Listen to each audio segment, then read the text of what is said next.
तलाचा। EVM हटाओ। सारे के सारे क्यों नहीं बोलते, क्या दिक्कत है? ईवीएम हटाओ, देश बचाओ। ईवीएम हटाओ, देश बचाओ। ईवीएम हटाओ, देश बचाओ। ईवीएम हटाओ। देश बचाओ। आपके बोलना बैलेट पेपर लाओ। ईवीएम हटाओ, ईवीएम हटाओ, ईवीएम हटाओ। आदरणीय प्रोफेसर तलाचा।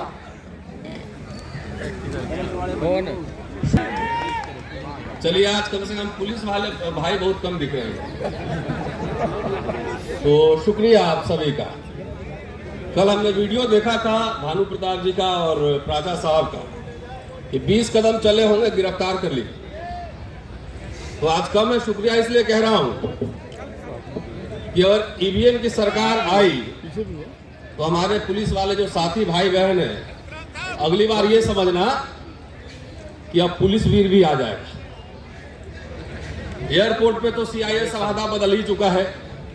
किसान वीर बनाने की योजना थी, लेकिन किसानों ने लड़के अपना अधिकार वापस ले। शिक्षक वीर बन ही रहे हैं। पहले पूरी तनख्वाह मिलती थी एडॉक पढ़ाने पे, अब गेस्ट लेक्चरर है वो भी 50 लेक्चर मिलता है, 50-60 हजार 70 हजार रुपए मिलते हैं, पहले 1.25 लाख रुपए मिलते थे। तो नंदा जी आ गई है, वहां पर देख रहा हूं उनको।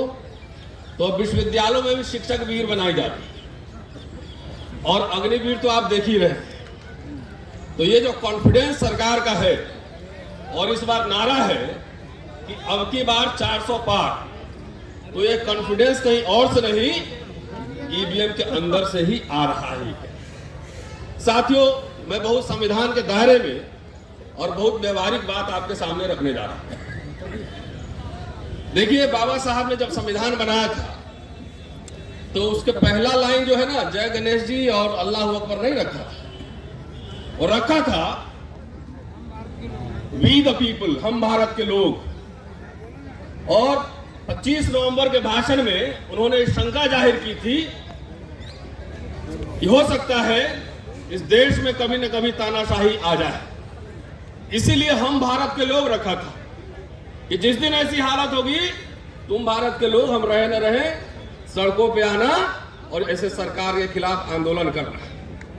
इसी को लोहिया साहब ने आगे बढ़ाया था कि जब सड़कें सुनसान हो जाएंगी तो संसद आवारा हो जाएगा। दोस्तों, थोड़ा सा क्रोनोलॉजी में आपको समझाना चाहता हूं और ये समझना चाहिए कि ईवीएम की लीला क्या है। इसको मैं लीला कह रहा हूं। अगर आप सोशल मीडिया पर जाके देखें तो एक ही तरह के लोग, जिसको मैं कहता हूं जो पहले बूथ लूटते थे, वही अब ईवीएम लूट रहे हैं, वही ईवीएम की चोरी कर रहे हैं, वही लोग हैं ये। पुराने जनसंघी हैं। पुराने जमाने में जब मैं बचपन में था तो मैं सुनता था और देखता था कि जब गरीब, मजदूर, दलित, आदिवासी, पिछड़े वोट देने जाते थे तो वहां के बाहुबली और जमींदार लोग कहते थे कि तुम लोग घर रहो, जाओ काम करो, तुम्हारा वोट हम डाल देंगे। और लाठी और बंदूक के बल पे वोट नहीं देने दिया जाता था। जब वोट की चेतना बढ़ी, जब हमने देखा कि अपने दिहाड़ी छोड़ करके भी लोग बूथ पर जा रहे हैं, उसी समय से ईवीएम की लीला जारी है। साथियों, डॉक्टर अंबेडकर ने 25 नवंबर को कहा था कि हम आज द्वंद्व के युग में प्रवेश कर रहे हैं।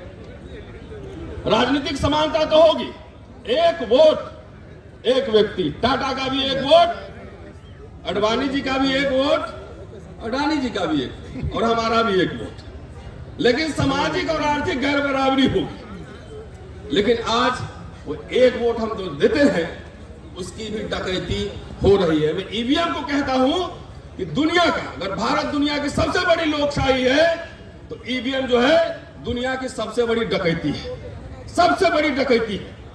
जो संघर्ष करके डॉक्टर अंबेडकर, लोहिया, बाबू जगदेव प्रसाद, कर्पूरी ठाकुर, लालू यादव, कांचीराम, मुलायम सिंह यादव, पेरियार, ऐसे लोगों ने जब संघर्ष करके आपके अंदर चेतना लाई, खास तौर से मैं दलित, पिछड़े, आदिवासियों को कह रहा हूं कि वोट हमारा, राज तुम्हारा नहीं चलेगा।